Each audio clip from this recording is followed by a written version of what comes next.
درس دوم، رمز عبور.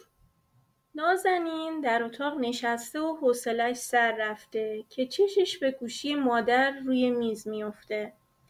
نازنین گوشی رو برمی‌داره و با تصویر قفل مواجه میشه. تعجب میکنه و اخم میکنه. در این لحظه مامان با یه سبد از حیاط وارد خونه میشه و متوجه نازنین میشه. نازنین میپرسه مامان این علامت روی گوشی علامت قفل چیه؟ مامان میشینه و شروع میکنه به توضیح دادن درباره رمز عبور. مامان میگه رمز عبور مثل قفل دوچرخه است. فقط تو باید بدونیش. در این لحظه تصویر قفل در ذهن نازنین ظاهر میشه. مامان ادامه میده هنگام استفاده از کامپیوترها و برنامه‌ها باید اطلاعات خودمون رو امن نگه داریم.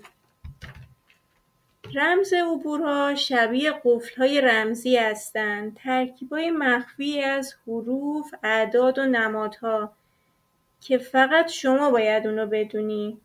رمز عبور مانع از این میشه که دیگران به اطلاعات خصوصی شما در اینترنت دسترسی داشته باشن.